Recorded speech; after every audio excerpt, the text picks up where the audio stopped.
And I won't be doing any more interviews with you little toss-top, bearded, bald-headed tosser.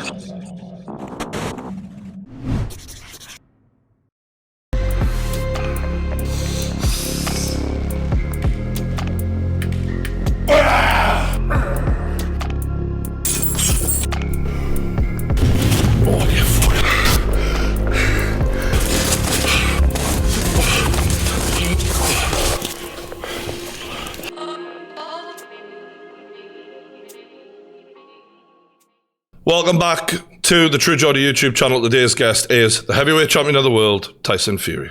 So, Tyson, how are you today, mate? You all right? Good. Yeah? I've been thinking about this influencer boxing. I wondered if you'd seen KSI's last fight by any chance. Just before we start, I've got 40 minutes, yeah? Because I've got to be at the gym. That's plenty, yeah? Yeah. Right, go on. Continue. Sorry. All right. KSI's last fight. Did you see it? I didn't. I'm not going to lie. I didn't see him. When did he fight? It was like a month ago. He was interested in fighting Tommy. I think obviously him and Jake Paul have got this thing. Tommy's involved. Yeah. I wondered what you thought of it. I'm actually in training camp for a real fight. So yeah, I don't watch all that YouTube stuff. All right. Not that I've got anything against it. I think it's great for the sport and great for the people who do it. Great for everybody. But it's not my cup of tea. If I want to see a real fight, I go down to a Morecambe Boozer on a Friday night and I watch a fight. We had Deontay Wilder, your former for obviously fighting recently, and he won by knockout. Had a bit of a cry afterwards. Seemed a bit of a different bloke. What did you make of that? Very different the way he was with you after the fights. Maybe I knocked a bit of sense into him, and maybe he's been humble from the 3 beatings that I gave the sucker. He's a former knockout victim of the Gypsy King. Do you think that softened him up a little bit and made him realise that maybe... I think so, yeah. Yeah. I think so. You never know, though, Man's got to do what a man's got to do, and if that's what he needs to do, then that's what he needs to do.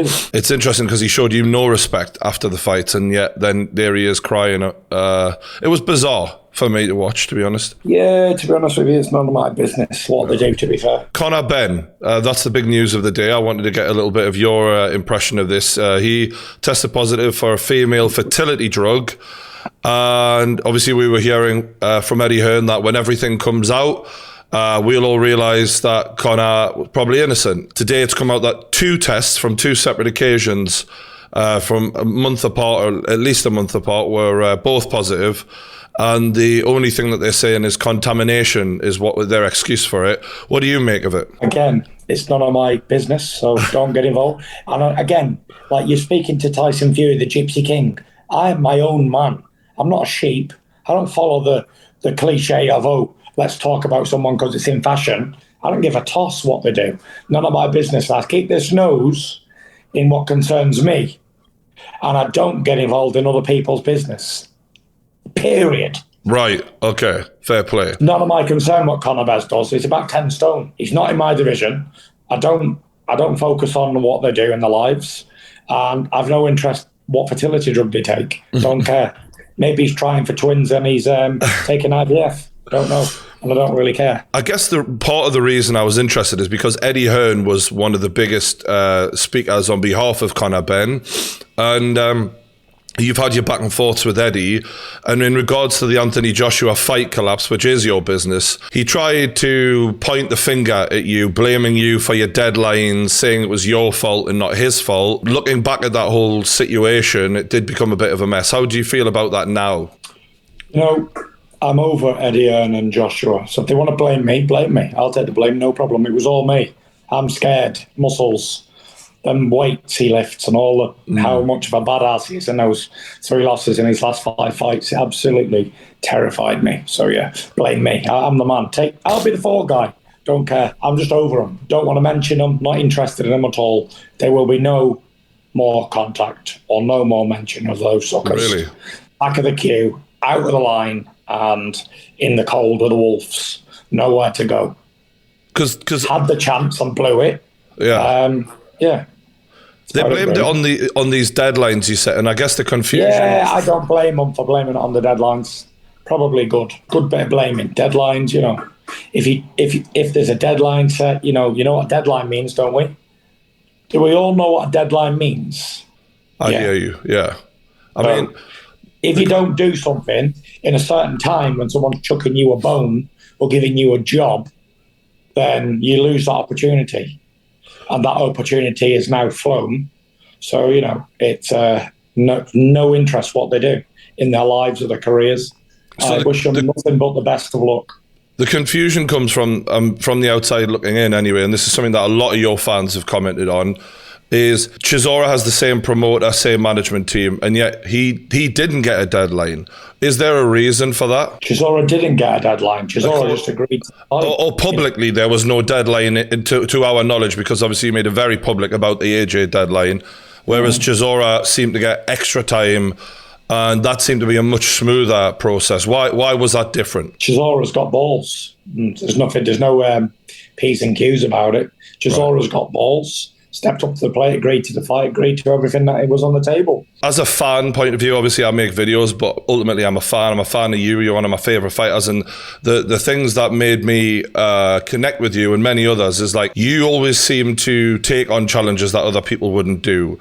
From Klitschko going into his backyard or taking the Wilder fight after you'd been through the hell and back, and the way you took on your mental health difficulties in public.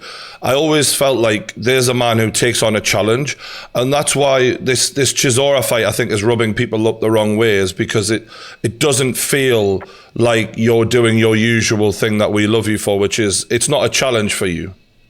What is a challenge, though? Getting an opponent's a challenge. That's the challenge. First of all, when I made him the return and comeback fight, I offered it to Alexander Usyk.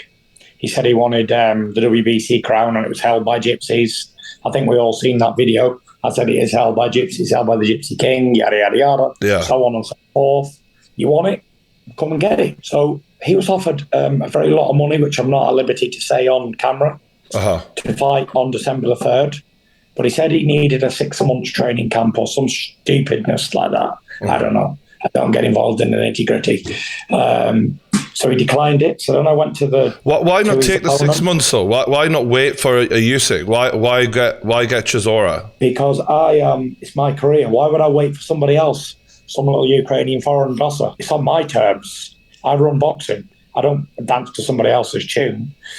Their times will come. Whether they step up to the plate, they step up to the plate. But, when you get offered a fight by somebody and you're in a position to take it, you know what? You got to take it.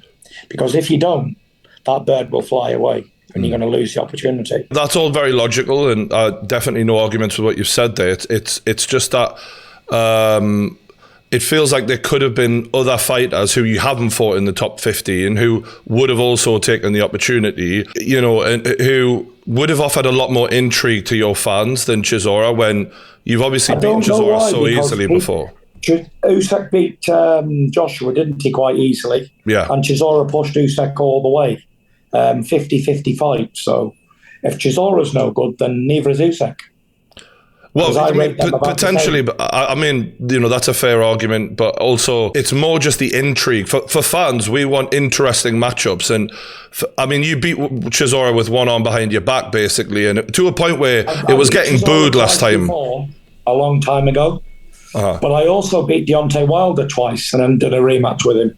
And I can guarantee you there won't be one person in the world who would not want to see a 4 fight between me and Wilder. And I've already beaten him 3 times. So even if you want to go at liberty, 2 times in a draw. But people would want to see that again, right? I think people would want to see it because Deontay has that X factor in his hand and he can change a fight at any moment. Whereas Chisora, he's lost 50% of his last 15 fights, and even the last fight he won was a razor-thin decision, and the other 3, his last 4 were losses. So, and very close losses to high-level opponents. Oh, they are high-level. There's no doubt. Yeah. Yeah, he's had good victories along the way as well. I just think that we've seen so much of you in Chisora, enough to know, has the old dog learned new tricks? I mean, he doesn't look like he's getting better with Parker battering him the way he did, and it just looks like it's an easy money fight for you. I don't think that that's what you've put yourself across as you're about, which is why there's some confusion there for your fans. You're like, well, it's also history making. Why is it history making? I'm going to enlighten you. Okay. I'll be the first heavyweight champion in history to complete 2 trilogies. So now you know why it makes more sense to fight him than some foreign person who nobody knows. So also, you take the top 15. There is a few foreigners in there who nobody knows about. Yeah, with undefeated records. But when I fight them foreigners, people are not interested anyway. You're better off with somebody you know who's a household name, who people can relate to and support and sing, oh, Derek Chisora, than somebody you can't even say the guy's name, who we've never heard of. He could be shit, he could be good. So you pick somebody out the top 15, pick one. Anybody you want. I mean, they're all Joe about Joyce. the same. Joe Joyce. Joe Joyce had just fought Joe Parker and even said publicly he wouldn't be ready for the 3rd. Okay. Don't forget, we've been through all of these names. From my point of view, I hear you compared a lot to the greats. And for me, you're right up there, but the difference is I think with Muhammad Ali, with Lennox Lewis, you look back at their career and you can say, these guys fought everyone in their era. And right now, that seems to be a real struggle for you. I'm not saying it's your fault. There's only Joshua left of my era. That's it. And you couldn't make him fight me if he's going to give him 50 million. I think Joshua, Usyk and Joyce all pose interesting They're not questions. my era. Usyk and Joyce are not my era. They come from a different era. They were still changing nappies when I was a champion. I was world heavyweight champion while they were boxing for a plastic cup. So they come from a different era. Either way, I think it adds to your legacy. And when you talk about legacy... But one thing that you underestimate, my friend, is I don't give one damn about legacy. Do you understand talk about that? it a fair bit, though, right? You talk about being the greatest ever a lot. I don't talk about that at all. Because when I'm finished from boxing, do you know what? I don't care about what people think about me or how many belts I won or what fights didn't happen. It's no interest. You go back to all the press conferences and see. No interest in legacy, no interest in being remembered, no interest in belts. Check it out. After your last... I have heard you say this before, but I've also heard you say, I'm the greatest of all time, many, many times. And to me, if that's not of interest of you, why say it? Because I am. I beat any man born from his mother. But you haven't proven that, is my point. You can't prove it because you can't go back in time and fight all the greats. You can only beat whoever's in front of you. I'm not saying. Okay, well, I think... What is it that you're getting at here anyway? What I'm getting at is... I think the Chisora fight is you're charging the great British public hard-earned money to watch this on pay-per-view, and when you've already beaten him twice and he's shown that he is nowhere near up to your level. Twice, and people still paid for it. I think Deontay Wilder is of a much more dangerous fight, hence why he put you down multiple times, whereas Chisora, he ain't going to put you down if he's in there with a hammer with you. You know he can't put anybody down. Well, I'm not saying he can't put anyone down, it's just he won't put you down. How do you know that? I don't believe so, because he struggled so much with you last time that the crowd were booing towards the end of the fight because it was so boring. Styles make fights. Chisora's done what he's got to do. And no matter what you say or what people like you want to say about Derek Chisora, he's achieved more than in boxing and in fighting than 10 men like you could ever achieve. I agree with you. I'm not just going to let you sit here and slate somebody who's fought the best fighters of this era. I'm not slating him. I just don't think he's good enough to be in there with you anymore. I think Derek Chisora is a legend of what you can achieve with war in your heart. But he is not up to your level. And he's done a lot. He's done a lot in the sport, and he deserves this payday. And I'm willing to give it. And that's is this about the payday for Chisora for you a little bit? Is this you sorting out an old mate a little bit? I know you gave him your word. Chisora does what he does, and he fights people, and he gets his wins, and he's had more lives than I can. But it is what it is. I'll be fighting Chisora, and that's it. Look forward to it. And if you don't want to watch it, then please don't. And if you do, tune in. And if you don't want to buy a ticket, don't buy a ticket. And if you do, we let the rest of the 50 or 60 odd thousand that's already bought tickets. So one last question about Usyk. I beg to differ with you because there's already been over 60,000 tickets sold. So somebody's obviously interested in the fight. Well, I think people are interested in you because you are great. And I don't dispute that for 1 second, Tyson. But what people really want is... You can see where I'm coming from. I can't let you probably never had a fight in your life, run Chisora down. He's fought everybody. I'm not doing that. I cannot let that happen. I'm just saying the facts are he's lost 50% of his last 15 fights and isn't of the level that you're at. World level. And he fought what is now the unified heavyweight champion of the world in Usyk, pushed him all the way. So somebody who can't fight doesn't do that. I never said he can't fight, though. What I'm saying is with his record right now, I don't think he should be getting a world title fight. And I think there's a potential in boxing for people to get badly hurt when they're mismatched. And I think that this is a mismatch. I don't. I think the heavyweight fights and anything can happen. Don't write Derek Chisora off because you're only one punch away from victory. Hey, if Chisora does it, I think the world would be happy for him. Even you. You'd be the one on the receiving end of it. Big thanks for taking the interview, Tyson. I understand where you're coming from. Appreciate you and Derek are legends of British boxing. All respect in that sense. And I wish you the best of luck, mate. See you next time. Cheers, mate. I think you're a tosser, you little toss-pot. Thanks. And I won't be doing any more interviews with you little toss-pot bearded. No worries, mate. Thanks very much. Kiss my balls, you little wank. You little shit house. Have you worked out how to close this phone? Are you all right? Suck Hit the button at the bottom. Well, that went well. You ever been cussed out by the heavyweight champion of the world? Probably not. Very glad I did this one on video call, because that could have been a painful end to my life. But equally, this fight is not a competitive fight, and I'm open to be proven wrong. It's my opinion. But I think a lot of people out there feel the same way. And from now on, I can't possibly be giving my fight opinions on videos and then interview someone and not say what I really think. And I did try and be as respectful as I could. You know, when he was like, oh, you're doing Chisora down, yada, yada, yada. And it's like, I'm not. I'm just saying he shouldn't be in there with you. I don't think he's on your level. We've seen that twice. You know, why was there a trilogy for Deontay Wilder? Because there was a level of jeopardy there. There's no fucking jeopardy here. Yeah, I get for Fury, he's in a difficult situation. He's picked the fight. He wants the fight to go ahead and he's got to sell that fight. And I'm kind of poking holes in this and, you know, it's probably annoying. Fair play. You know, you can say what he likes. I don't take myself seriously. Really don't give a shit because I think a lot of people out there will want to hear him respond to that. And that's my fucking job at the end of the day, is to say those things so that you lot hear what you want to hear. So let's hope I don't see Tyson anytime soon.